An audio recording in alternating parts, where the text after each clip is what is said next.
Bueno, damos paso a la primera ponencia de esta sexta edición de las JEDI. En esta ponencia se va a tratar un tema que creemos de interés para todos los estudiantes, como es la investigación y el I+D+I, puesto que esto es una posible salida que podemos tener en el futuro los ingenieros, y no solo en el ámbito universitario, sino también en el ámbito profesional. Para ello necesitábamos a un ponente con el recorrido y bagaje como son los del profesor José María Artigas, que es catedrático de óptico de la Facultad de Física de la Universidad de Valencia y ha realizado diferentes estancias de investigación en la Universidad de Cambridge, en la Universidad de Newcastle, becado por el British Council, por el Ministerio de Asuntos Exteriores, la Universidad Valenciana, la Generalitat Valenciana. Ha publicado alrededor de 100 trabajos de investigación en revistas internacionales de alto impacto. Ha dirigido 11 tesis doctorales, es coautor de varios libros sobre óptica y actualmente compagina su trabajo de catedrático con el asesor de investigación de la Fundación Oftalmológica del Mediterráneo, en el campo de la óptica física, y es director de la cátedra Alcón Universitat de Valencia. Y nada, dicho esto, pues empezamos con la ponencia.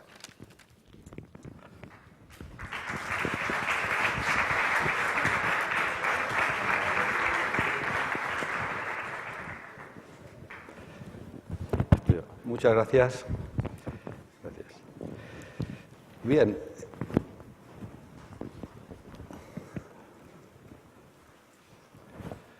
En primer lugar, pues en fin, agradecer a la comisión que ha organizado estas jornadas el que me permita pasar un rato con vosotros hablando de una cosa que me gusta mucho, que es la investigación. La investigación es algo que todo el mundo habla de que es muy importante, sobre todo los políticos. Todos hablan de que, en fin, la investigación en los países desarrollados es algo fundamental. Desgraciadamente, no saben muy bien lo que es. Porque tú le preguntas a alguien, ¿qué es la investigación? Dice, pues sí, inventar cosas, no sé qué. Es como la historieta esa que se contaba el empresario este que oía hablar tanto de la investigación y al final monta un laboratorio de ensayo, contrata a un ingeniero y cuando acaba el primer día de trabajo le dice, a ver, ¿qué ha inventado usted hoy? Pues hombre, esto no es la investigación. La cuestión es una cosa un poco más compleja. De todas maneras, y una idea de la que no se sabe muy bien qué es la investigación es la financiación. Veis que a veces va subiendo y va bajando. Ahora estamos en una época de bonanza, hay que dar dinero para la investigación. Al cabo de unos años dicen, no hay dinero, pues se quita el dinero. Entonces, claro, el dinero anterior se ha perdido. Es decir, que estas cosas o necesitas una continuidad o la cosa no funciona. Pues bien, yo lo que voy a hablaros un poco es no de la investigación concreta de un campo, porque no se voy a hablar o de la óptica cuántica o de Colmacorazín, ni mucho menos, ni cómo realizar un trabajo de un campo específico, sino un poco en general, de cómo se aborda la investigación. Porque fijaros una cosa, en la investigación pasa lo mismo que con la docencia. Se da por supuesto que la gente sabe, y una cosa es saber de algo y otra cosa es el ejercitar, por ejemplo, en la docencia, transmitir información y en investigación seguir un orden, ¿de acuerdo? Aunque, ojo, por ejemplo, en lo que se refiere a la docencia, hay veces que dice, hay que escoger los pedagogos. En fin, yo tengo amigos pedagogos y son estupendos, pero había un profesor en Estados Unidos que dijo, los planes de estudio se han ido al traste cuando han metido mano los pedagogos. Es que lo principal es saber del tema que tú estás hablando. Y después viene un poco de idea de pedagogía, que eso sí que es importante. Pues en investigación pasa lo mismo. Y veremos que la base en los dos casos es lo mismo. Entonces yo voy a hablar un poco tanto de la investigación como del desarrollo y de la innovación, porque investigación es todo. Hay gente que dice, ¿qué tipos de investigación hay? Como veré más adelante. Y yo siempre digo, hay dos tipos de investigación, la buena y la mala, y se acaba. Es decir, cualquier cosa, por pequeña que sea cosa, es importante. Bien.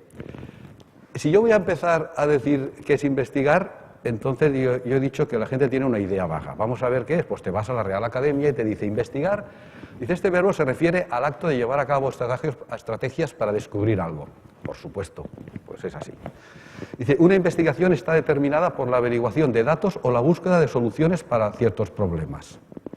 Pues sí, es así. Es decir, que a veces buscar la solución de un problema ya es decir, no hace falta que inventes una cosa nueva. En su sentido más preciso, implica una búsqueda de algo concreto a través de un exhaustivo análisis basado en un determinado método. Aquí ha aparecido la palabra, método.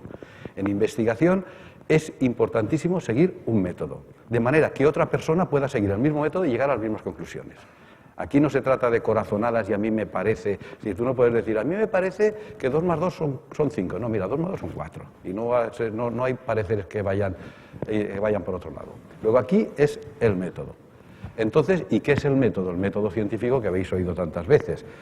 Pues en el método científico, o el rigor científico en una investigación, consiste en seguir una serie de procedimientos que nos lleven a alcanzar nuevos conocimientos sobre un hecho o fenómeno, y que esto te permite conseguir o predecir posteriores comportamientos.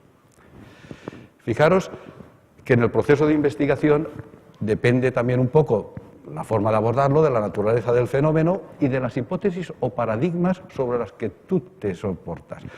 Acordaros una cosa, ahora la investigación suele ser académica, es decir, que hay veces que hay gente que dice, no, es que ahora todo lo que nos digan las universidades o de los laboratorios más importantes no se le hace caso a la gente. Hombre, hace unos siglos sí que es verdad que había gente que estudiaba por su cuenta y podía tener un conocimiento exhaustivo de algo por sí solo. Hoy en día es muy difícil, es decir, es muy difícil que uno, si no tiene una base, es que es incapaz de comprender sobre lo que está trabajando. Entonces, fijaros que lo que permite la investigación, sobre todo, es predecir posteriores comportamientos, es decir, que tú tienes algo, has averiguado algo y luego tú eso lo desarrollas y luego lo aplicas a otros casos, a otros datos, y tú ya sabes de antemano qué es lo que va a salir. Por ejemplo, yo llevo estas gafas, ¿no? Entonces, el que me ha calculado estas gafas no ha estado probándome a mí a ver qué pasa, sino que ya sabe que si yo soy miope, la imagen se me forma aquí delante, cojo una lente divergente y la imagen del infinito se la pongo aquí y ya está. Y eso es lo que pasa.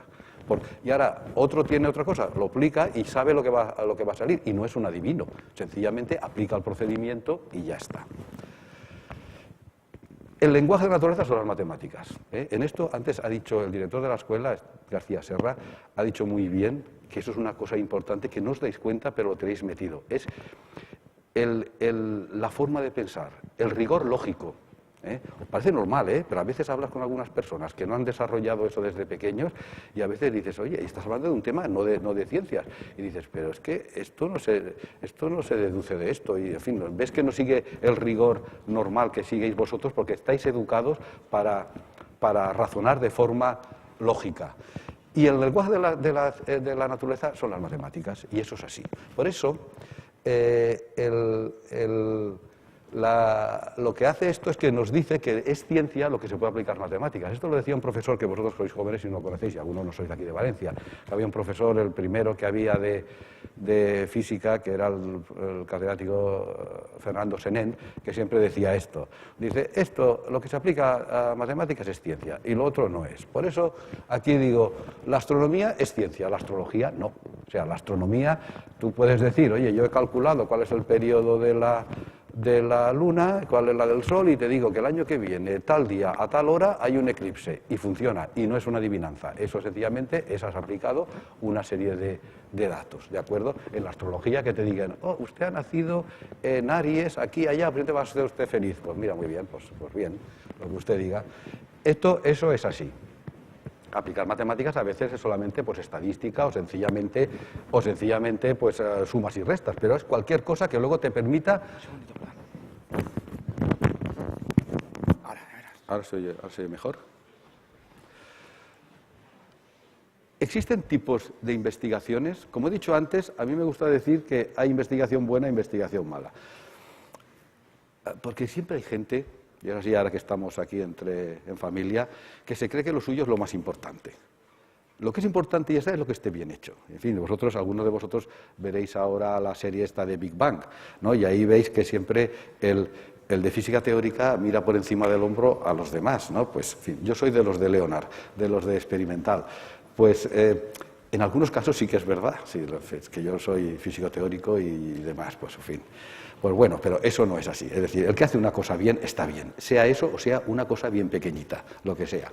Pero por hacer una distinción, aparte del I+D+I, es decir, la investigación, el desarrollo y ahora se ha añadido la innovación, todo eso es investigación, porque eso es hacer cosas nuevas. Aunque sea difícil, siempre se pueden hacer cosas nuevas. Pues básicamente lo decimos o se dividen en investigación básica e investigación aplicada. Es por decir algo, es decir, pero tan importante es una cosa como la otra. Porque como veremos, y os explicaré en casos generales, cuando uno dice, hay gente, por ejemplo los teóricos, siempre dicen, no, es que esto hemos hecho nosotros la base de todo lo que hay ahora, pero tú dices, bien, vale, ya sabemos cómo funciona este átomo, pero ahora hazme tú un ordenador o hazme esa, que no lo haces. Es decir, que es muy complejo. Pues bien, pues haciendo esto, en investigar podía poner que es 1000 cosas. Aquí, por supuesto, pues todo lo mismo, es aumentar el conocimiento, descubrir cómo funciona la naturaleza, desarrollar o mejorar procedimientos, nuevas aplicaciones, nuevos utensilios, optimizar, mejorar la eficacia, cualquier cosa de esas es investigación. Todo lo que sea dar un pasito más.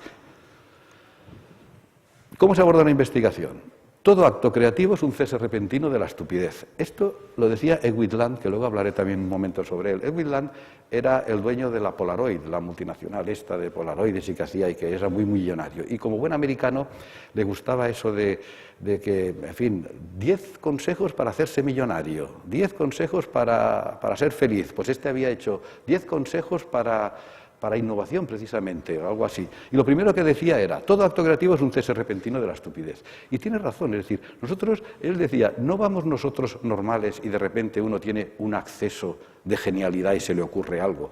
Pues no, dice que normalmente vamos estúpidos. De repente se te cae la estupidez y te das cuenta. Un ejemplo que pongo siempre es el de la rueda. Hay pueblos que no han inventado la rueda. Han pasado generaciones y generaciones y generaciones y van arrastrando las cosas por el suelo con palos y cosas así. Y de repente cuando ven la rueda dicen, hombre, si es evidente, bueno, es evidente, pero no os habíais dado cuenta ninguno. Luego vais todo el mundo estúpido por la vida. Luego, una cosa que haré muy hincapié, tanto en docencia, pero sobre todo en investigación, conocimiento profundo del tema. Si uno no tiene sobre el tema que a ti te ocupa, si uno no tiene un conocimiento profundo, corre el riesgo de un día descubrir el Mediterráneo y el día siguiente inventar la pólvora. Porque es que hay muchísimo escrito sobre todo. Entonces, tiene que estar uno muy preparado en el tema para saber lo que se ha hecho. Y ahora eso es fácil, antes era más difícil, pero ahora eso es fácil. Te metes en Internet y dices, sobre tal tema, ¡boom!, y te aparecen 40 trabajos allí, y entonces dices, a ver, y entonces tú los miras y ya sabes cómo está, lo que dicen los cursis, el estado del arte, es decir, cómo está la situación, y entonces ya puedes hacer. Y luego otra cosa muy importante, hacerse una pregunta clara. Esto es una cosa que lo digo yo también mucho a mis alumnos. Cuando tú estás haciendo algo y alguien te pregunta, tú hazte a ti mismo la pregunta, ¿qué estás haciendo? Y si tú puedes responder claramente, decir, no, yo lo que quiero es saber por qué esto es así y no es así, tal. Entonces dices, la pregunta está clara. Si te haces la pregunta clara, tienes el 50% de la respuesta. Muchas veces preguntas y dices, es que estoy midiendo esto porque... Y dices, a ver, ¿qué estás haciendo? Porque no te aclaras. Es decir, lo primero es tener claro la idea. Porque si puedes hacer eso, lo más seguro es que puedas articularlo. Puedes decir, pues primero tengo que hacer esto, después lo otro y después de más allá y así me llegará. Es decir, si tú tienes la idea clara, seguro que puedes articular el problema que quieres abordar y es más fácil que te solucione. Ya digo que el 50%, yo a veces digo que hasta más. Bueno, en los exámenes muchas veces hay gente que no hace el problema o que les pones porque empiezan a calcular cosas así. Dices, pero a ver, tú te has parado un minuto a leer lo que te piden. Si tú tienes claro lo que te están pidiendo, dices, para hacer eso tengo que conocer tal cosa. Como tengo estos datos, lo calcularé primero aquí, entonces ya tú articulas y te sale. Pero primero es tener claro a dónde vas, ¿de acuerdo? Investigación básica. ¿Y eso para qué sirve? Dijo el necio al sabio. Esta es una pregunta que siempre te la hace todo el mundo. Es decir, cuando tú le preguntas a alguien, ¿y qué está usted haciendo? Pues mira, estoy haciendo, pues imaginaros, finales del siglo XIX, donde había una serie de físicos, químicos, ingenieros, los que estaban en las universidades, que estaban como locos por saber cómo emitía el cuerpo negro. Los cuerpos, cuando se calentaban, seguían la ley de Rayleigh-Jean, que salía así, una curva así. Tú te cogías el cuerpo negro y hacía así. Dices, uy, y no sale igual, pero si esto es igual, y venga, entonces todos discutiendo. Entonces, cualquiera que le preguntara entonces, ¿qué hacen ustedes? Pues mire, estamos intentando averiguar por qué demonios el cuerpo negro emite de manera diferente que los demás cuerpos y por qué pasa eso. Pues diría, qué manera de perder el tiempo. Pues no se pierde el tiempo, es conocer un poco más y fijaros a lo que es eso. En investigación básica pongo aquí a esta cuadrilla. ¿Habéis visto vosotros alguna vez esta fotografía?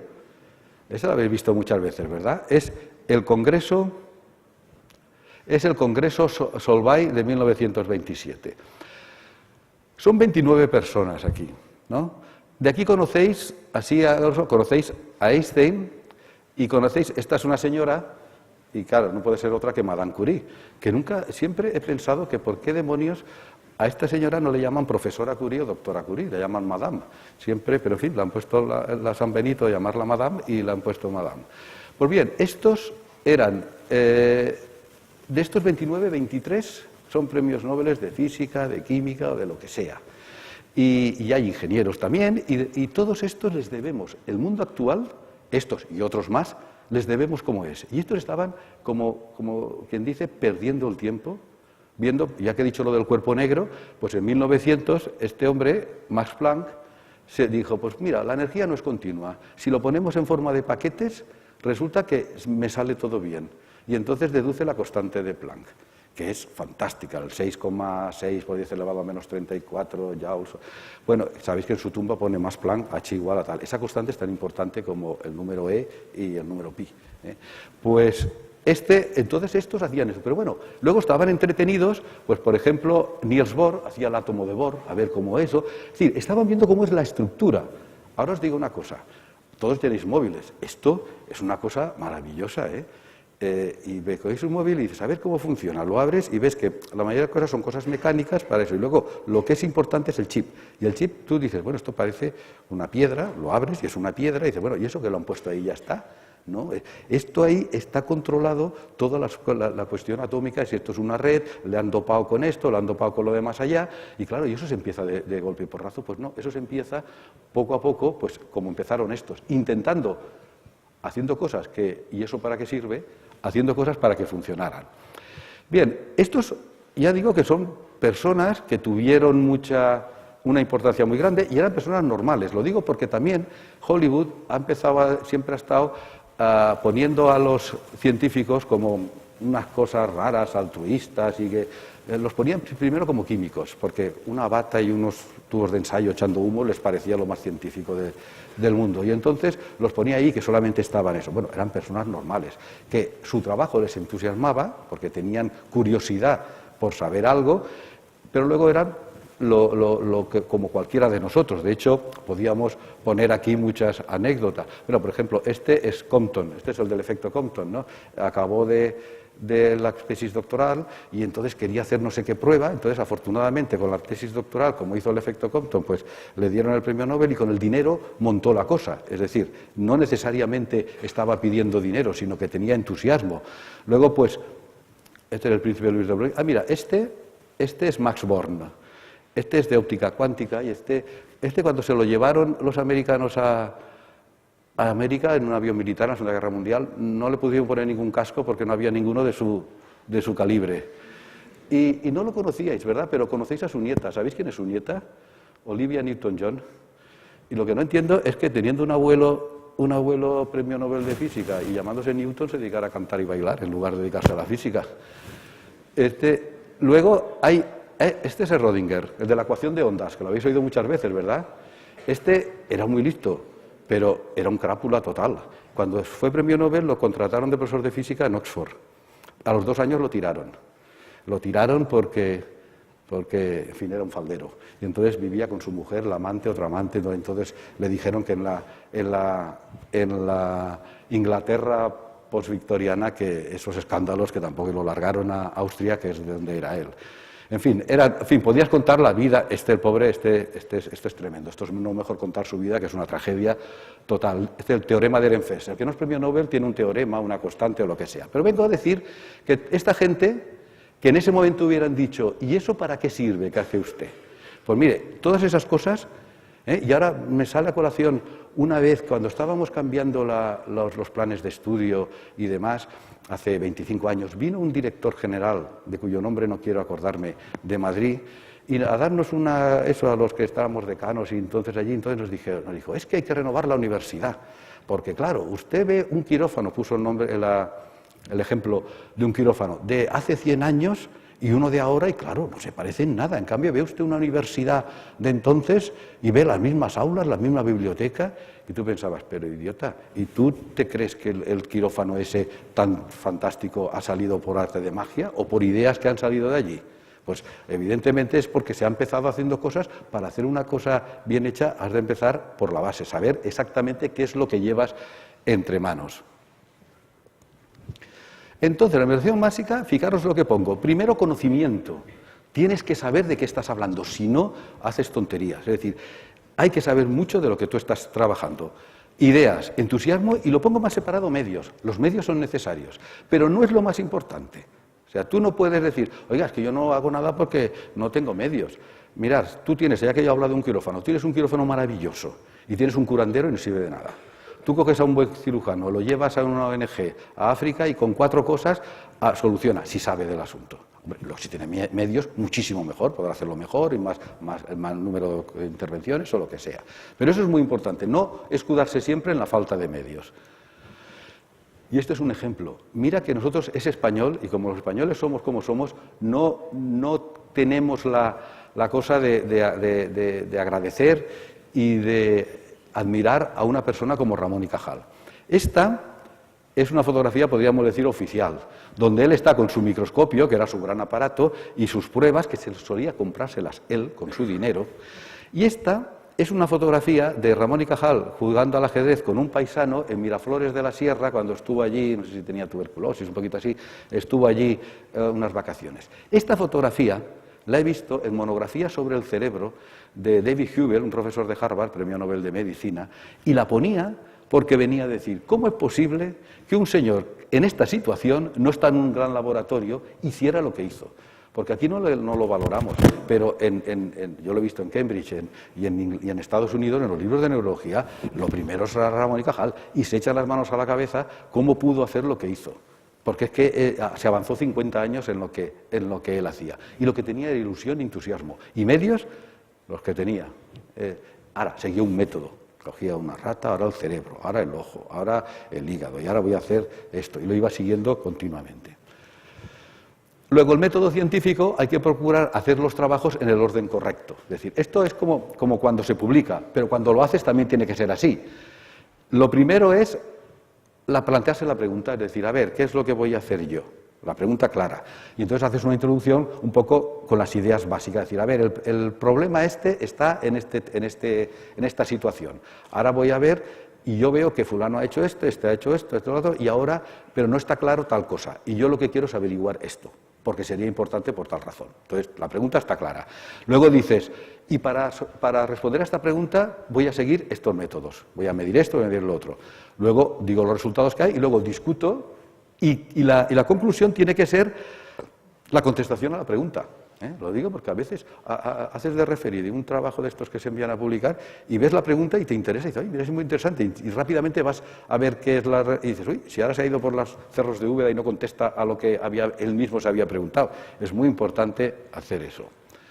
Fijaros, aquí he mirado, esta revista yo no la conocía porque no es de mi campo, pero es el Annual Review en Biomedical Engineering. Es por lo que os decía antes lo del quirófano. Fijaros, esto es del mes pasado, es decir, esto es de ahora. Regeneración del corazón con capas de miocardio engineering, de medicina, Universidad de Washington. Modelo computacional de la función de válvula cardíaca, Departamento de Ingeniería Biomédica de Georgia. Sustituto de la sangre, Departamento de Biotecnología de la Universidad de California. Interface de óptica neural, también de Yale University. Es decir, que esas cosas se van haciendo, unas cosas a lo mejor, peor, cada vez es un pasito más, y dentro de unos años el cirujano o el médico dispondrá de estas cosas. Es decir, pero eso se está haciendo ahora, en este momento. Ahora, investigación aplicada, lo que decía antes. ¿Y esto para qué sirve? Pues mira, el que lo hace en principio no tiene ni idea para qué sirve. Y ahora lo veremos porque me voy a centrar un poquito, por ejemplo, en la investigación espacial, que es un ejemplo que os habrán puesto muchas veces, pero en fin, vale la pena hacerlo. Es decir, cuando uno empieza a hacer cosas de investigación básica es el conocimiento por el conocimiento. Después las aplicaciones pueden ir surgiendo de una manera natural. Y la investigación aplicada es muy compleja. En eso, algunos de vosotros se dedicará a investigación básica y muchos a investigación aplicada. Que conste que estas cosas, lo que voy a decir ahora no es para desanimar, es todo lo contrario. Las cosas no salen de una forma siempre fácilmente, es decir, y 100%, sino que tú coges y hacer una invención es complicadísimo y que salga bien cuesta muchísimo. Cuesta muchísimo. Fijaros cómo tenéis ahí, es una invención, las soluciones técnicas suelen ser complicadas. Se aplican diferentes procedimientos. Y tú para hacer una cosa, por ejemplo, imagínate, y si voy a hablar de la cosa espacial, pues oye, hay que hacer motores, hay que tener un combustible, no sé qué, y a lo mejor los motores están en una etapa de desarrollo muy avanzado, pero los combustibles no. Y entonces, el ingeniero tiene que acoplarlo todo y dice, hombre, es que todo esto no está igual, las válvulas estas están muy bien, pero estas no están bien. Es decir, que cuesta mucho. Y el que funcione correctamente es muy difícil. Fijaros que voy a hablar, en este caso de los cohetes. Aquí tenéis los dos padres. Este lo conocéis mucho, es el Wernher von Braun. Este se conoce menor, pues Sergei Korolev. Es que murió joven, pero era una apendicitis y se ve que la Unión Soviética, la medicina no lo ha cuidado mucho y se murió. Lo cogieron, estaba en un campo de concentración de los de Stalin. No se sabe por qué, él tampoco sabía por qué. Y lo sacaron para que pusiera en órbita, bueno, vamos a decir, Wernher von Braun tiraba los pepinos estos de la V2. A este le dijeron que hiciera misiles balísticos, es decir, también lo que querían eran cosas. Pero los dos lo que querían era llevar a alguien a la Luna, era la ilusión de ellos dos. Entonces ellos pusieron el Sputnik, el satélite 1, que era una bola nada más y daba la vuelta a la Tierra y hacía un pitido, pip, pip, con el único objetivo de que los ingleses y los americanos se dieran cuenta de que era un satélite suyo y darle los morros. Entonces hizo esto. Ay, me he ido para...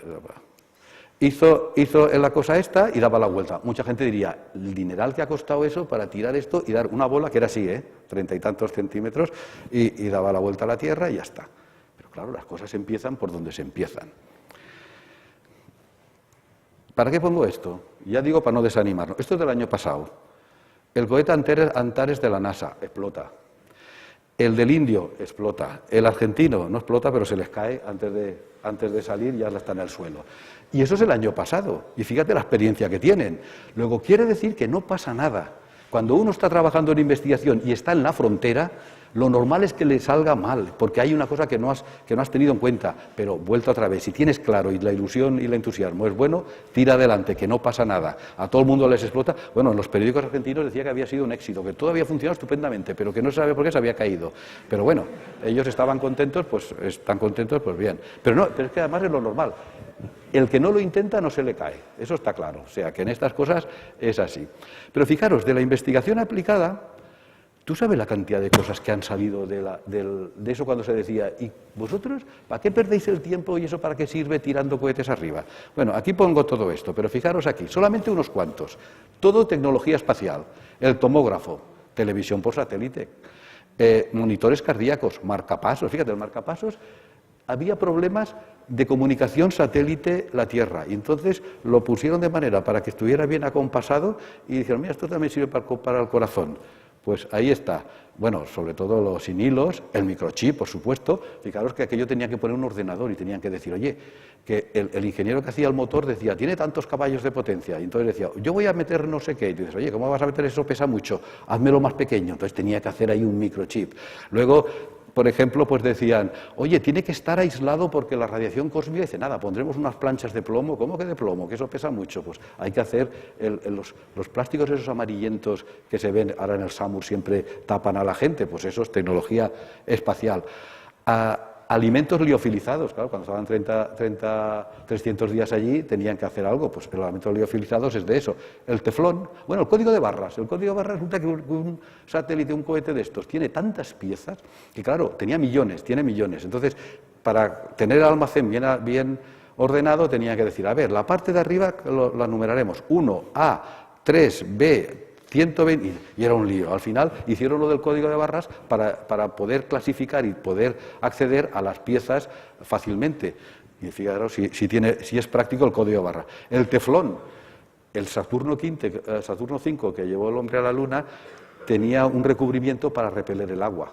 Y resulta que, mira, en las sartenes no se pega el huevo frito. Pues mira, pues estupendo, pues ahora las sartenes llevan el teflón. Los braques de los dientes, eso también son gomas cerámicas que se utilizan en la tecnología espacial. La cirugía la cirugía ocular. Fijaros que en la cirugía ocular, ¿sabéis de qué? Resulta que el láser ha sido una cosa maravillosa para la cirugía ocular. Tú vas, cortas y lo haces todo muy preciso. Pero el ojo tiene movimientos sacádicos, que se dice. El ojo, nosotros no nos dais cuenta, no son adrede, ¿no? Y se mueven. Entonces, claro, cuando vas a cortar, si te mueve así, pues va mal. Entonces, ¿qué pasó? Que cuando hacían acoples de satélites, claro, los satélites van así. Entonces, desarrollaron un sistema que cuando uno se movía un poco, el otro lo hacía al contrario, y así se acoplaban perfectamente. Pues lo mismo, se pone eso en el cuchillo de láser que operan, y es lo mismo. Y entonces utilizan eso. El policarbonato, los cascos de las motos son de policarbonato. Materiales resistentes y que no pesen. Ahora se hacen también las gafas, las lentes estas. Ahora casi todas son de policarbonato. En Estados Unidos casi todas son de policarbonato. El velcro, el joystick también, para manejar la nave. El velcro, cuando salía el astronauta afuera y utilizaba herramientas, en el bolsillo con los guantes, cómo se abría un botón. Y luego cuando se lo metía, ¿cómo lo cerraba? Pues se desarrollaron el velcro, y el velcro pues, se utiliza para lo que se utiliza. Paneles solares, plantillas, el viscoelástico. También se utilizaba el viscoelástico para los movimientos. Es decir, que es una cosa tremenda para luego decir, ¿y esto para qué sirve? Pues esto sirve para todas estas cosas. Von Braun y Korolev, cuando empezaron a hacer estas cosas, estaban pensando en todo esto, en absoluto. Lo que pasa es que tuvieron que solucionar. La legión de ingenieros que estuvieron trabajando ahí tenían que decirle, por ejemplo, el traje espacial, le dijeron a una empresa de costuras que hacían trajes para trabajar y a uno de no sé qué, dijeron, a ver, hacedme un traje bien cosido para que funcione allí. Entonces, estuvieron allí desarrollando lo que pudieron y al final pues salió el traje espacial, es decir, que la cosa es así. Desarrollo. El desarrollo son sobre todo las patentes. Fijaros que en el desarrollo tú a veces partes de una cosa que ya está clara, pero la optimizas hasta grado. Eso también es investigación, pero de la mejor, de la que a mí me gusta mucho. Fijaros cómo el motor de explosión sigue el ciclo de Carnot y es exactamente igual que hace 100 años, con la diferencia de que antes para tener 100 caballos de potencia ponías unos motores de 8.000 centímetros cúbicos, unos cilindrones así que hacían ¡pam! Y salía todo por todos los lados menos por el sitio. En cambio ahora pones un motor pequeñito y todo se aprovecha. Aquí mismo tenéis ejemplo, pues el motor es diésel, lo de Paley, y entonces pues eso funciona muy bien, es decir, ahora se hace un rendimiento exactamente igual que la iluminación. O cuando te dicen, hombre, ahora te dicen que esta bombilla de 60 vatios equivale a esta de 18, pues sí, porque es que tú coges una de 60 vatios antigua, la enchufas y cógela, que no la coges, porque te quemas. Por de 60 vatios, 40 se dedican a calentar a la bombilla y solamente 20 a lo mejor a iluminar. Pues ahora se hace unas donde no se desperdicia en calor y se busca además que la emisión sea en el centro del espectro visible, que es donde el ojo es más sensible, y entonces pues se encuentra eso. Fijaros en investigación aplicada también. Las fórmulas, la fórmula E. La fórmula E está muy bien. Hay gente que también dice, ¿para qué sirven las carreras? Pues sirven las carreras. Primero porque nos entretiene, viendo ahí correr los coches, y nos gusta. Y después porque si tú consigues que esto funcione durante 2 horas al máximo de lo máximo, pues luego ya en un uso normal aquello funcionará estupendamente. Aquí, sabéis que este año pasado ha empezado a hacerse carreras de Fórmula 1, pero de Fórmula E, donde el motor es eléctrico. Yo no lo he visto nunca. Lo que pasa es que dicen que tiene un poco menos de glamour porque no hace ruido, ¿no? Es como una mascleta. Los coches de carreras hacen un ruido estupendo. Y claro, como no hace ruido, pero en fin, eso se supone que es una ventaja para la ciudad. A veces hay éxito, pero a veces también hay fracasos. Que es el Edwin Land, el que decía yo que era el de que decía que todo acto creativo es un cese repentino de la estupidez, tuvo un éxito brutal con la fotografía instantánea. Esto, además tenía la patente mundial, o sea, eso que hacía una fotografía y te salía ya la fotografía, no tenías que ir a revelarla antiguamente y demás. Como tuvo tal éxito, me acuerdo que también la Kodak lo quiso imitar bordeando la patente, tuvieron un litigio enorme y al final la Kodak tuvo que pagar una barbaridad porque la patente era de Polaroid. Que por cierto, Polaroid se llama Polaroid porque lo que hizo fue un Polaroid, es decir, los Polaroides, que habéis estudiado lo que es, que polariza la luz, eso utilizan muchísimos aparatos, como una pieza, como un filtro, ¿no? Y entonces, antiguamente solamente se utilizaba unos Polaroid, los prismas de Nikon y demás, que son naturales y eran caros y difíciles de obtener. Y entonces él era estudiante de Harvard. Y entonces dijo, hombre, podría hacer una cosa artificial. Entonces empezó a pensarlo, le ayudó su profesor de química, que era premio Nobel, por cierto, y entonces sacó el Polaroid, lo patentó, y entonces, claro, tenía la patente mundial. Todos los aparatos que llevan Polaroides llevaban las láminas de Polaroides de Wieland. Y entonces hizo también la fotografía, le gustaba mucho el color, estudiaba mucho el color. Y entonces tuvo mucho éxito. Y entonces dijo, pues voy a hacer lo mismo, pero con película. Y entonces, claro, cogió la película y lo hizo todo, lo desarrolló, le salió bien, montó una fábrica ya preparada para la demanda que iba a tener y millones y millones de dólares. Y cuando iba a hacer la presentación mundial, va y resulta que 2 meses antes Sony presenta el vídeo. Con lo cual, cuando lo vio, dijo, menuda estupidez acabo de hacer. Y entonces la metió en un cajón y se ha acabado. Es decir, que a veces puede ocurrir que después de gastarse mucho dinero, pues la película instantánea resultó un fracaso porque evidentemente frente al vídeo era una bobada. Pero en fin, no pasa nada. En la investigación no puedes pensar que te va a salir el 100%. Y esto, en innovación, fijaros qué cosa más chula. Este coche es un Lancia Cisitalia de 1946, que lo diseñó Battista Pininfarina. Sabéis que Pinin se llamaba Battista Farina y tenía un mote familiar de Pinin, que luego le permitieron legalmente unirlo a Farina. Y sabéis que ahora es una casa de diseño, los Ferrari casi todos los diseña la casa Pininfarina. Son los hijos y los nietos del original. Pero fijaros el detalle. Este coche es de 1946, el primero, y este es un Packard de 1946. La diferencia es gorda, es del mismo año. Diríais, es que este es más bonito, pero aparte de eso, lo primero que hizo Pininfarina es mejorar e innovar una serie de cosas. Por eso digo, vosotros como ingenieros y yo como usuario, os digo que cuando diseñéis una cosa, primero funcione para lo que lo habéis diseñado. Y luego, si es bonito, mejor, pero por favor, que primero funcione para lo que sea. Porque esto es lo que hizo Pininfarina. Fijaros en este coche. ¿Veis el radiador? El radiador es la pieza esta rectangular que se ponía siempre de pie, así, y detrás el motor. Claro, eso hacía que aquí delante no se viera casi nada. Y entonces, pues, tenías una visión cercana muy mala, tenías que ver de lejos. ¿Y qué hizo Pininfarina? Pininfarina dice, oye, coge el radiador y ponlo horizontal. Y lo puso horizontal, bajas y tiene 2 cosas. Más visibilidad, más aerodinamismo y encima le inclinó más el parabrisas. Y luego, aparte, como era italiano, el diseño era fantástico.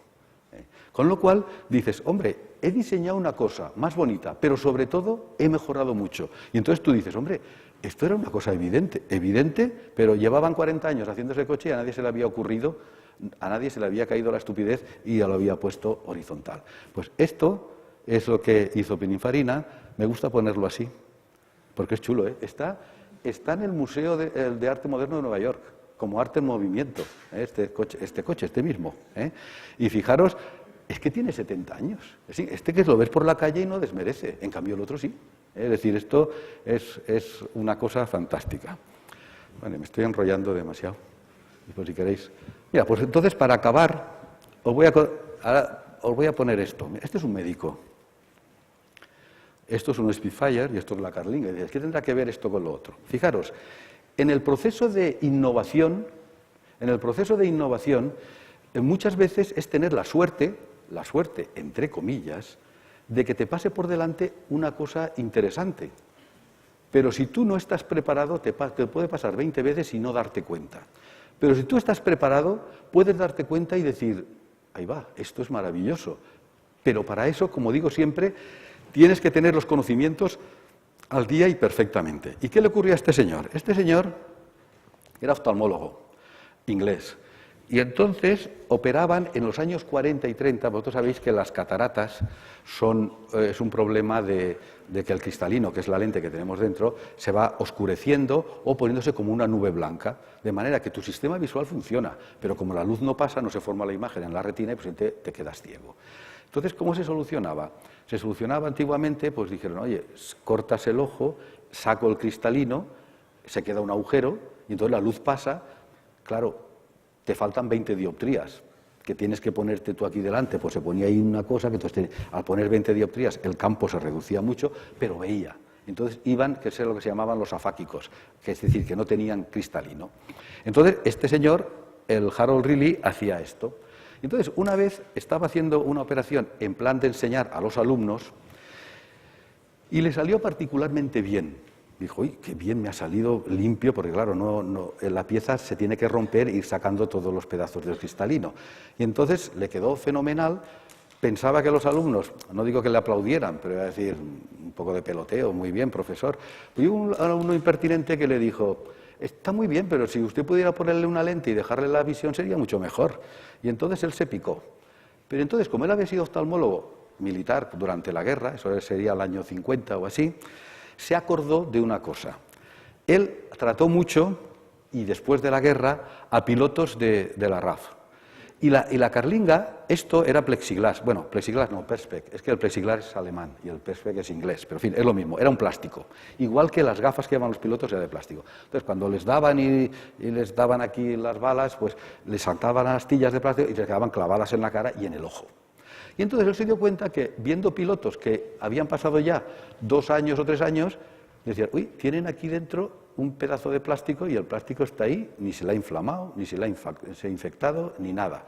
Conclusión, eso significa que es biocompatible, ese plástico es biocompatible. Entonces fue a la fábrica de plástico y diga, ¿puede usted hacerme una lente así que tenga...? Entonces cogió y le metió la lente, tuvo un 80% de éxito. Le llamaron asesino, y todo. Siempre que alguno innova una cosa, los demás, cuando se innova, el establishment siempre fastidia, ¿no? Es decir, siempre dicen algo. Bueno, pues este lo hizo, oye, y hoy en día es un negocio brutal. Vosotros me imagino que tendréis algunos padres que a lo mejor nos han operado de cataratas y ven como si fuera el principio, ven como si tuvieran 18 años, porque se les ha ido oscureciendo el cristalino, cada vez veían menos luz, cada vez lo veían todo más amarillento y cada vez más oscuro, y así progresivamente. Ellos pensaban que eso era lo normal, y de repente, de un día para otro, o mejor dicho, al cabo de 2 horas, lo operan, le destapan el ojo y de repente lo ven transparente, y como su cerebro está bien y se ve con el cerebro,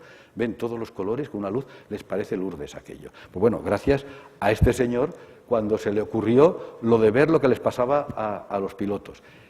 ¿Pero por qué? Porque tenía los ojos abiertos y tenía los conocimientos para darse cuenta de cómo podía ser aquello. Porque a otros le podía pasar eso 40.000 veces por delante y no darse cuenta. Por eso, y para no enrollarme más, solamente ya que estamos en las jornadas Jedi, sois un poco frikis, como no se puede ser de otra manera, os aconsejo que tengáis siempre los ojos bien abiertos, la mente despierta, los conocimientos al día en cualquier trabajo, en cualquier empresa que estéis, y con ese bagaje que la suerte os acompañe. Muchas gracias.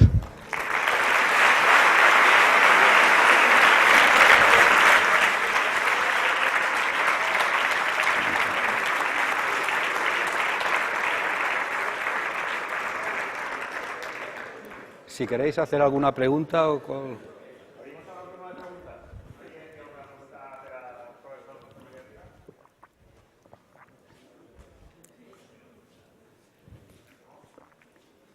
¿Ha quedado todo claro? Estupendo. Yo tengo una pregunta. Vale, dime. ¿Cómo nos recomendarías? O sea, si nosotros queremos investigar, ¿tú qué crees? ¿Que eso surge en la vida, una ocasión para investigar? ¿O puedes tú, o sea, en la universidad, bueno, en un doctorado? Eso, en vuestra vida profesional, os aconsejo una cosa. Si no podéis trabajar en lo que os guste, procurad que os guste en lo que trabajáis. Porque no hay más remedio. Es decir, a veces las circunstancias deciden por ti. Es decir, que a lo mejor uno puede decir, se lo decía antes a Chimo, y yo porque estoy en óptica, yo no pensaba en óptica, pero cuando acabé la carrera, pues se fueron 2 profesores de óptica y el catedrático me dijo, oiga, ¿quiere usted quedarse aquí de profesor ayudante? Y dije, pues bien, pues como que, porque pasaba por allí casi, ¿no? Pues, es decir, que las cosas, las circunstancias son como son, ¿no? Es decir, que las cosas a veces no es así. Lo que pasa que vosotros, ahora cuando acabéis, o si ya habéis acabado, pues buscaréis vuestro camino. Como ha dicho muy bien el director de la escuela, García Serra, tenía razón. al principio está uno asustado, es decir, no vas a dar la talla, estás aterrorizado cuando vas allí, pero luego resulta que no, es decir, que la gente, yo os digo mi experiencia personal, cuando ya llevaba unos años en la universidad, pero me fui a Cambridge, pensaba, a ver aquello, pues no, allí hay más tontos, más listos, más de todo, es decir, lo que pasa es que el nivel es más alto, entonces te obligan desde un principio a ponerte a este nivel, pero la gente es igual que aquí, que en todos los lados, es decir, que tú te pones, y hoy en día el nivel que tenéis vosotros ya está así de alto, porque en nuestro tiempo ya nos decían, no, es que son los americanos, son los alemanes, y tú te crees lo que te decían tus profesores y dices, no, es que eso, ahora vosotros no, vosotros vais a Inglaterra, vas a Estados Unidos, lo que sea, y dais el nivel de sobra. Al principio está uno asustado, pero lo que es muy importante es que tenéis la cabeza orientada para lo que decíamos al principio, y como ha dicho él, la lógica. Y entonces tú te pones y cuando ya te concentras en un problema, tú ya sabes a dónde acudir y al final te sale. Seguramente al año siguiente digas, aquello lo habría hecho ahora de otra manera, claro, porque tienes experiencia, pero es que la experiencia, ¿cómo se coge? Con experiencia. Y luego en investigación, yo es lo que digo, que puede ser que alguno pues se quede aquí en un laboratorio o esté en una empresa grande en Telefónica, o sea, en el laboratorio de ensayos o lo que sea, pues bien.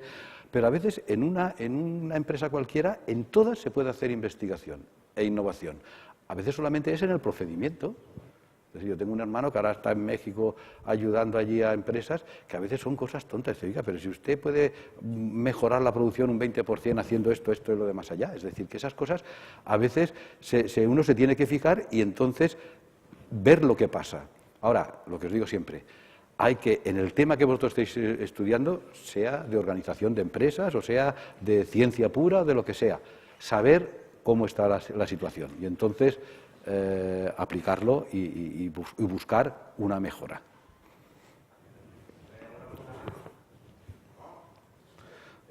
Vale, pues muchas gracias.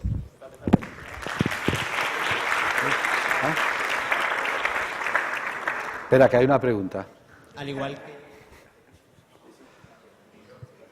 igual que existen profesores sin vocación, ¿podrían existir investigadores sin vocación? Eso es más difícil. Eso es más difícil porque en los investigadores no te suelen obligar. Es decir, a mí no me han obligado nunca. Investiga en esto y puedes cambiar de una vez, puedes cambiar de una cosa a otra. Eso que a veces sale en Big Bang que te dicen, no, es que yo quiero cambiar de la teoría de cuerdas, quiero hacer no sé qué y no me deja el rector. Eso no, si tú cambias, te cambias. Solamente que a lo mejor si te vas a otro sitio no te publican nada y no tienes dinero porque no tienes un nombre en ese área. Pero en realidad en investigación no. Si no tienes ilusión, porque ya lo he puesto ahí, lo del principio, entusiasmo. Es decir, cuando tú estás buscando una cosa nueva, yo a veces digo, es como si fuera un crucigrama. Es decir, que tú estás haciendo una cosa nueva y estás ya con ilusión de decir, quiero ver cómo sale el resultado. A lo mejor has hecho las medidas experimentales y quieres ya hacer los cálculos para decir, a ver si sale o no sale. Sin vocación, no. Es decir, lo mío que pienso que con docencia tampoco tendría que ser, pero en fin, sí que es verdad que hay veces que mejor no hablamos. ¿Alguna pregunta más? Pues ahora sí queda. Vale, Muchas gracias, José María.